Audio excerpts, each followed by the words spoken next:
istilah dekat. Dekatnya Allah Subhanahu wa taala dengan hamba-Nya. Ternyata bahawa dekat itu tidaklah bermaksud keyakinan bahawa Allah Ta'ala itu ada tempatnya. Itu bercanggah dengan keyakinan Ahlus Sunnah wal Jamaah. Dan tasawuf itu memang terbina di atas akidah Ahlus Sunnah wal Jamaah. Jadi kalau begitu, dekat yang dimaksudkan di situ ialah dekat dari sudut pandangan makrifat seseorang. Kesedaran jiwanya, kesedaran hatinya terhadap kedekatan Allah Subhanahu wa taala.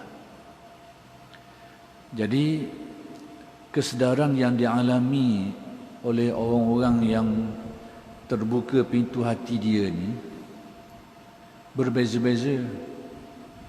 Ada yang kesedarannya itu dinamakan muraqabah, iaitu hati yang sentiasa sedar dan merasa dilihat dan diperhatikan oleh Allah, dikuasai oleh Allah.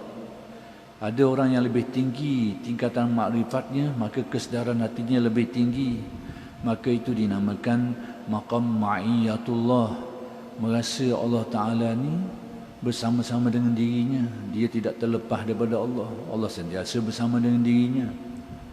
Kemudian di antara mereka ini ada yang lebih teguh lagi, ada yang lebih mendalam lagi makrifat dan pandangan hatinya itu, sehingga merasakan Allah Ta'ala itu sangat dekat dengan dirinya. Bersama, sangat dekat, itu berbeza. Sangat dekat itu adalah suatu perasaan yang kita rasa kalau bersama ni kira dekat dah. Tapi kalau dekat itu, lebih dekat itu, dari segi perasaannya lebih dekat lagi. Tingkatannya lebih tinggi lagi dari segi perasaan. Kemudian ada di antara mereka itu yang dibukakan pintu hati oleh Allah, lalu mencapai kesedaran hati, makrifat hati terhadap Allah, bahawa Allah Ta'ala terlebih dekat kepada dirinya daripada dirinya sendiri. Semua itu adalah tingkatan-tingkatan makrifat, bukan tingkatan-tingkatan Tuhan, kerana Tuhan ini tidak ada tingkatannya. Dikekal dengan sifatnya mukhalafah, tidak menyerupai sesuatu. Sirrul asrar, dia adalah rahsia segala rahsia yang hakikatnya tidak mampu dijangkau oleh makhluk ini di dunia ini. Cuma Allah Ta'ala menzahirkan, memperlihatkan tanda-tanda ketuhanan dia itu. Maka Allah Ta'ala memperlihatkan tanda-tanda ketuhanan itu dalam istilah tasawuf, orang panggil tajalli. Menampakkan, memperlihatkan tanda-tanda ketuhanan dia itu. Maka manusia ni yang menerima itu berbeza-beza. Ada yang mendalam, ada yang sederhana dari segi kedalaman kefahamannya, ada yang mendalam kefahamannya. Demikian juga dari segi tadi tu, ada yang merasai muraqabahnya, ada yang merasai ma'iyatullahnya, ada yang merasai qurbiyatullahnya, ada yang merasai aqrabiyatullahnya, dan macam-macam. Semua itu adalah tingkatan makrifat, tingkatan kesedaran hati, kefahaman batin manusia dalam hubungan dia dengan Allah. Ini perkara yang perlu kita fahami baik-baik. Jadi semua ini ada dalam Al-Quran. Kalau bersama itu, konsep ma'iyah itu bersama, ada disebut dalam Al-Quran. Wa huwa ma'akum aynama kuntum. Allah itu bersama kamu di mana kamu berada. Dekat pula ada juga disebut dalam Al-Quran, seperti yang disebut dalam huraian kalam hikmat ini. Wa idza sa'alaka ibadi anni fa inni qarib.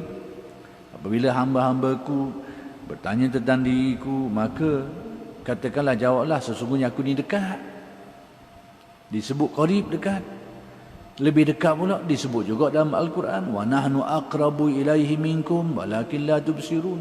Dan kami, kata Allah, lebih dekat kepada orang yang nak mati itu daripada kamu yang duduk dekat dia tu, sedangkan kamu tidak melihat.